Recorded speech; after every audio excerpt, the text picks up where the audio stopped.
Tous mes abonnés, les frères et sœurs et les amis. Je vous embrasse tous, soyez tous bénis.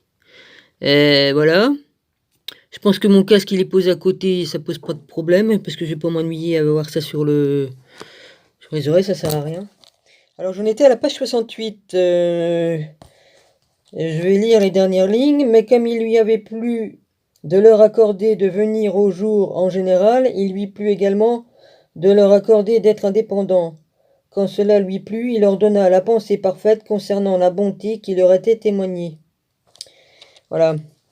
Alors, or, celui qui avait laissé apparaître comme une lumière pour ceux qui étaient venus de lui-même, celui il, qui il se nomme, il est le Fils empli, parfait et immaculé. Il est le Fils naître de telle sorte qu'il soit lié à ce qui avait vu le jour avant lui, pendant qu'il est participant à la magnification du tout, comme chacun peut le recevoir, bien que ce ne soit pas sa grandeur avant qu'il le reçoive en lui, mais il existe en tant que partie qu'il est, sa manière, à sa guise et dans sa grandeur, alors qu'il lui est possible que le voit en parlant de ce qui est connaissable de lui, parce qu'il le revêt et qu'il lui aussi les revêt.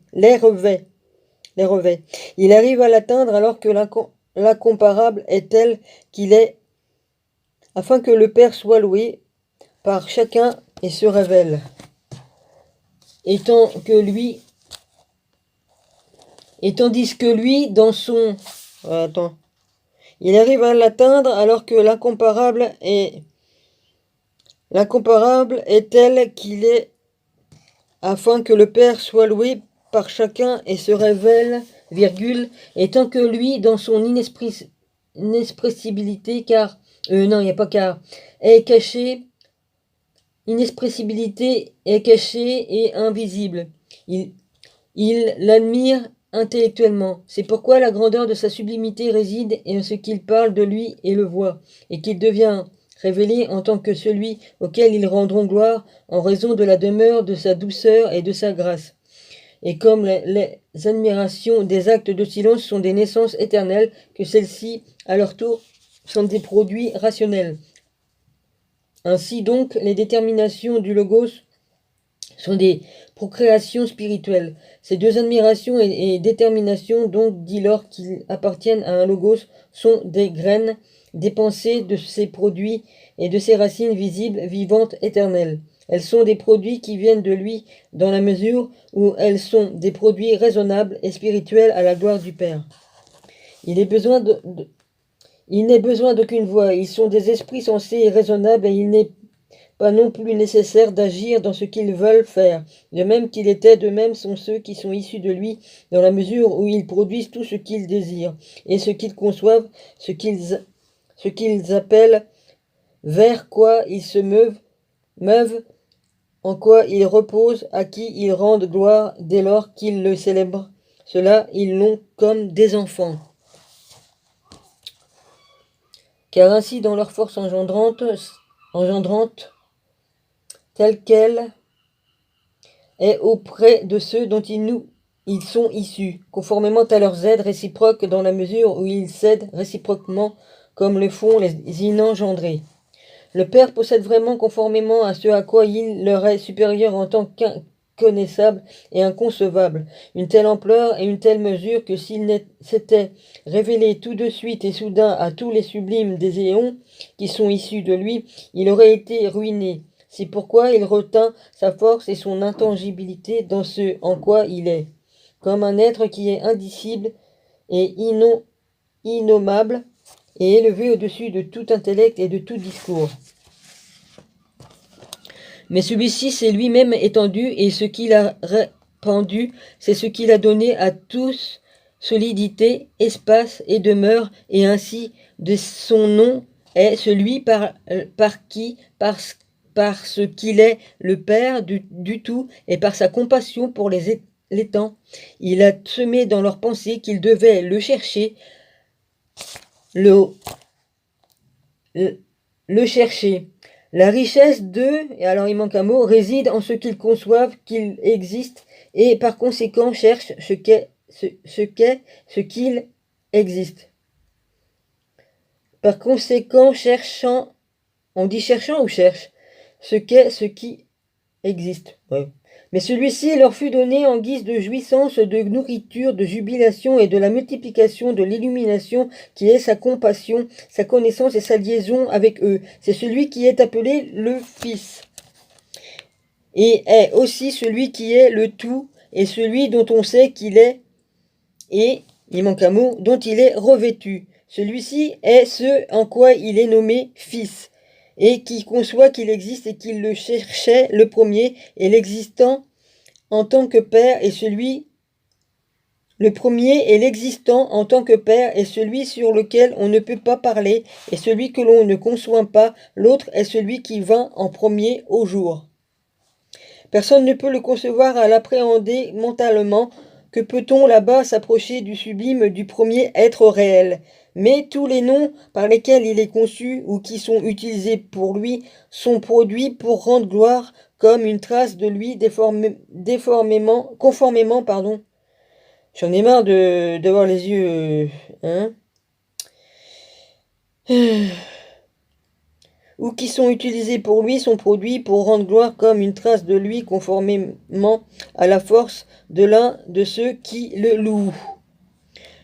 Celui donc qu'il brille à partir de lui et entre sorte qu'il s'étende pour engendrer le tout et le rendre accessible à la connaissance.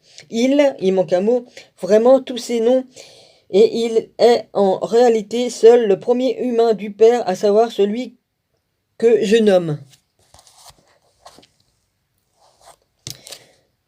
La forme de l'informel, le corps de l'incorporel, l'aspect de l'invisible, le mot de l'inexprimable, l'entendement de l'incompréhensible,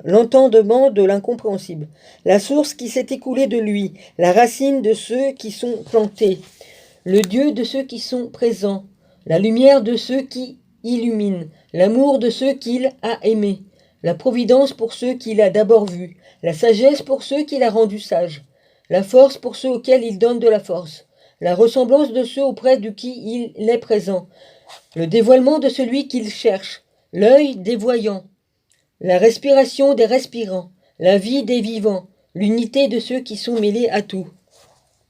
Alors que tous sont dans l'unique par lequel il se vêt, lui-même entièrement et en son propre nom, il n'est jamais appelé par lui, et de cette manière unique, ils sont en même temps, c'est unique et eux tous. Il n'est pas découpé comme un corps, ni divisé selon le nom dans lequel il consiste. Il n'est donc pas une chose qui est ainsi constituée et une autrement constituée. Il ne se modifie pas, ni ne se transforme en les noms dans lesquels il consiste. Il n'est pas maintenant celui-ci et celui-là une autre fois. Celui-ci est maintenant une chose et celui-là une autre chose une autre fois. Il est plutôt en tant que tout pour toujours. Il est chacun de tous en même temps éternellement. Il est ce que tous sont. Lui, le Père de tous. Il est aussi eux tous. Il est celui qui est connaissance pour soi-même. Il est chacun de ses propriétés et forces. Il est l'œil pour tous, ce qu'il connaît. C'est marrant, les révélations que j'ai eues l'année dernière, j'avais tout compris. Hein. Et ouais, les révélations de mon père qui m'a fait, la vache, je peux vous dire que c'est quelque chose. Hein. Quand tu prends ça en pleine face, tu te dis waouh. C'est là que tu comprends que Dieu, il est plus grand que tout. Hein. Ouais. Qu'il y a vraiment un Dieu, qu'il est vivant et qu'il est au-dessus de nous. Hein. Il est au-dessus de tout. Hein. Qui nous a créés, qui nous aime et tout. Il n'y a pas, hein.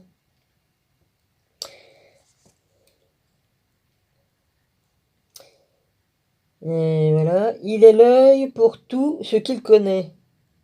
Quand il se voit complètement en soi-même comme celui qui a un fils et une forme, c'est pourquoi cette force et cette propriété sont innombrables et inouïes du fait de l'engendrement par lequel il s'engendre, innombrables et indissociables. Sont les engendrements de ses paroles, ses commandements et tout ce qui vient de lui. Il les connaît, lui qui est cela lui-même. Il sait, il existe dans excusez-moi. Il sait comment C'est pas pris de page là, non. Il sait comment il existe dans cet unique nom, alors que tous parlants sont en lui. Et il les produit afin qu'il soit compris qu'il existe dans l'unicité, au regard de toute propriété et même la multitude. Il ne la révéla pas d'un coup au tout, et il ne révéla pas sa mêmeté à ceux qui avaient été engendrés par lui. Je peux dire que papa m'a fait un beau cadeau, hein. Comme il m'a montré, oui, c'est français ça. À travers ses yeux, qu'il m'a montré comment tout s'est fait, et il m'a mis la compréhension du grand tout devant moi. Je peux vous dire que ça fait un effet. Il faut y passer pour comprendre. Vie éonique. Donc tous ceux qui sont issus de lui, qui sont les éons des éons, en tant que production, en tant que produits susceptibles d'engendrer par leur nature, eux aussi dans leur nature susceptible d'engendrer, rendirent gloire au Père, conformément à ce qu'il avait été pour eux. La cause de leur établissement, c'est ce que nous avons déjà dit auparavant. Il fait des éons, des racines, des sources et des pères, lui, auxquels ils rendent gloire, par qui ils ont été engendrés. Il possède intelligence et sagesse, et ils reconnurent qu'ils étaient issus de l'intelligence et de la sagesse du tout. Ils auraient préféré une même louange. Le Père est celui qui est lui-même le tout. S'il avait pris leur essor pour rendre gloire chacun en tant que force singulière des éons, c'est pourquoi dans le chant des louanges et dans la force de l'unicité de celui dont il était issu, il scellèrent une association, une unanimité et une unicité entre eux. Une louange fut organisée qui était digne du Père par la plénitude de la réunion. Une louange qui est d'une unique forme, bien qu'elle se continue de beaucoup parce qu'ils la produisirent à la gloire de l'unique et parce qu'ils se dirigèrent vers celui lui-même est le tout. Le tout. Point. Ceci donc était un tribut à, il manque un mot, celui qui avait produit le tout comme un premier don des immortels, et en outre un don éternel parce qu'après qu'il eût été issu des éons vivants en tant que perfection et emplissement, par qu'il est parfait et accompli, il les a rendus incomplis et parfaits, eux qui ont rendu gloire en perfection dans leur communauté. Car de même qu'ils rendirent gloire au Père Immaculé, il retourna la louange à ceux qui lui rendaient gloire pour les révéler par ce qu'il est lui-même. La cause qui leur fut impartie par la deuxième louange est ce qui a été retourné sur eux par le Père quand ils reconnurent la grâce dans laquelle par le Père ils portaient fruit l'un pour l'autre, si bien que de même qu'ils avaient été produits comme une louange pour le Père, de même pour être révélés comme des parfaits, ils furent révélés en tant que ceux qui œuvrent par la louange. Ils furent les pères de la troisième louange conformément à la dépendance et à la force qui avait été engendrée avec eux, car aucun d'entre eux n'existe individuellement, si ce n'est pour rendre gloire dans l'unicité à celui qui le veut. Ce sont donc la première et la deuxième, et ainsi toutes deux sont parfaites et accomplies. Elles sont des révélations du Père parfait et accompli, et des parfaits qui sont apparus lorsque la louange fut offerte aux parfaits. Mais le fruit de la troisième, ce sont des louanges issues de la volonté de chacun des éons et de chacune des propriétés du Père et de ses forces. Il existe dans une plénitude parfaite dans la mesure où il provient de l'accord comme de quelque chose qui correspond à chacun des éons, ce qu'il veut et ce dont il est capable quand il rend aussi gloire au Père. C'est pourquoi ils sont facultés d'intellection, ils seront compris comme paroles des paroles, plus âgés des plus âgés, degrés des degrés, ceux qui sont à une hauteur différente quand on les compare, et chacun de ceux qui rendent gloire à sa place, sa hauteur, sa demeure et sa paix qui réside dans la louange qu'il produit. Tous ceux qui rendent gloire au Père possèdent leur progéniture éternellement. Ils procèdent en cela en s'aidant réciproquement, et en ses productions sont sans limite et sans mesure. Et ses productions sont sans limite et sans mesure. Et il n'y a nulle convoitise de la part du Père envers ceux qui sont issus de lui, afin qu'il engendre comme lui et selon son modèle. En effet, il est celui qui est en tout, engendrant et se révélant, et celui qu'il veut. Il en fait un Père, dont il est lui-même le Père. Il y a un tiret, et puis est un Dieu. Et un tiret, Il manque des mots entre deux. Ouais, c'est marqué comme ça. Et celui qu'il veut, virgule, il en fait un Père, tiret, virgule, dont il est lui-même le Père, tiret, et un Dieu, tiret, virgule, dont il est lui-même le Dieu, virgule. Il en fait le tout, virgule, dont il est lui-même le tout. Tous ces grands noms résident en réalité dans ce lieu, auquel participent les anges, qui sont venus dans le monde, et les archontes sont toutefois être l'égal des éternels. Voilà, c'est marqué. Les archontes sont les égales, sont toutefois être égal. Oh, je recommence. Ok, je recommence. On est à combien? 16. Je recommence. Et les archontes sont toutefois être l'égal des éternels. Voilà. L'ensemble de l'organisation des éons aspire donc avec amour à trouver entièrement et parfaitement le Père, et ceci est leur libre union. Bien que le Père se révèle lui-même éternellement, il ne voulut pas qu'ils le connaissent dans la mesure où il se donne pour faire en sorte qu'ils le conçoivent, qu'ils le cherchent, alors qu'il se préserve en ce en quoi il existe inexplorable. Inexplorable. Lui, le Père, c'est lui qui a donné Lui, virgule, le Père, virgule, c'est lui qui a donné occasion et racine aux éons. Si bien qu'ils sont des étapes sur le chemin qui conduit vers lui comme vers une école de comportement correct. Il y a un bruit qui m'a perturbé là. Il leur a exposé foi et prière envers celui que l'on ne voit pas. Une ferme espérance en celui que l'on ne conçoit pas. Un amour fécond qui regarde vers ce qu'il ne voit pas. Ouais. Excusez-moi, je voulais dire quelque chose, mais je le dirai après. Une prudence bienvenue et éternelle de l'intellect et une bénédiction qui sont pour leur pensée la richesse et la liberté et la sagesse de celui qui aime les louanges du Père. Je suis à la page 74. Ouais. Je voulais dire un truc à propos des archontes. Ouais. Il est vrai que j'ai regardé des vidéos de d'autres personnes qui parlaient des archontes et elle m'a mis dans l'erreur. Elle m'a mis dans l'erreur et j'espère qu'elle trouvera son erreur parce qu'elle a raconté des conneries sur les archontes. Hein. Et ça m'a mis dans... dans l'erreur. Hein. Comme quelqu'un dit un mensonge. Faudra peut-être chercher plus loin. Hein. Je m'aperçois qu'en faisant des recherches et en lisant le livre d'Enoch et en lisant tous les écrits apocryphes et puis tout ça, que j'apprends des choses que cette personne ignore.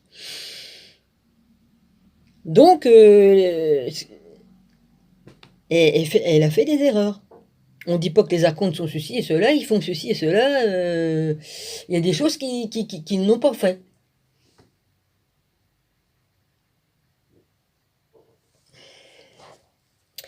Enfin bref, ça continue à tourner évidemment. Bon, alors, de celui qui aime les louanges du Père. Ils connaissent le Père sublime par sa volonté, c'est-à-dire l'Esprit, qui souffle dans le tout et leur donne une pensée. Un pensée. C'est ce que c'est marqué, hein. Il donne un pensée. Je lis ce qui est écrit, hein. Qui souffle dans le tout et leur donne un pensée. Mais il n'y a pas de S. C'est P-E-N-S-E-R, afin qu'ils cherchent l'inconnaissable, de même que quelqu'un qui est incité par une bonne odeur de chercher la chose dont provient cette bonne odeur. Mais la bonne odeur du Père surpasse cette dernière en tant qu'elle est indigne, car son amitié plonge les éons dans un plaisir inexprimable, et il leur donne un pensée Pourquoi vous avez marqué un pensée? Normalement, on dit une pensée, c'est féminin. Afin qu'il s'associe à celui qui veut qu'il le connaisse, dans son unité. Qu'est-ce que vous avez foutu, là, dans l'imprimante? Et qu'ils cèdent réciproquement dans l'esprit qui est semé en eux. Ils se portent un poids très pesant, ce qui les renouvellera dans l'indicibilité, sans la faculté de se réparer par ignorance de la place où ils sont établis. Parce que les silencieux ne peuvent pas parler de la magnificence du Père, celui qui peut parler afin qu'il soit formé en lui, certes, se révèle, Certes, ils ont rajouté ça avec des virgules de chaque côté, mais ils sont pas ronds, ils sont carrés. Révèle sans toutefois qu'il soit inonçable. Il est pour eux comme un être caché dans la pensée parce qu'il provient de celui-là. Les éons se taisent, certes, à propos du Père, de ce qu'il est, en ce qui concerne sa forme, sa nature et sa grandeur, alors que qu'alors qu'eux ont été honorés de reconnaître celui-ci par son esprit. Il est un dénommable et inaccessible par son esprit qui est la piste de la recherche qui aspire à lui. Il se donne à eux afin qu'ils les conçoivent et parlent de lui. Chacun des éons est un nom, c'est-à-dire chacun des propriétés et des forces du Père comme il consiste en plusieurs noms qui sont en relation et en concordance réciproque. Il est possible qu'il l'énonce en raison de la richesse de la parole, car le Père est un nom unique, parce qu'il est unique, il est indénombrable au regard de ses propriétés et des noms. Donc, la production de tout ce qui existe à partir de l'existence ne s'est pas produite comme une séparation réciproque, comme s'il y avait un détachement de celui qui a engendré. Leur engendrement ressemble plutôt à un étalement au cours duquel le Père s'étale vers ceux qu'il aime, afin que ceux qui sont issus de lui redeviennent eux-mêmes.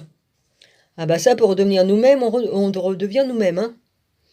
Comme on se souvient de tout, vas-y, hein. La vache. Ouais. Bah moi, d'après ce que le père m'a montré, j'étais un éon avant d'arriver sur Terre. Voilà, j'étais un éon. Je suis désolé de le dire, mais les révélations que j'ai eues. Voilà, c'est tout. Bon, je vais m'arrêter ici, je vous embrasse, hein. Voilà. Soyez tous bénis.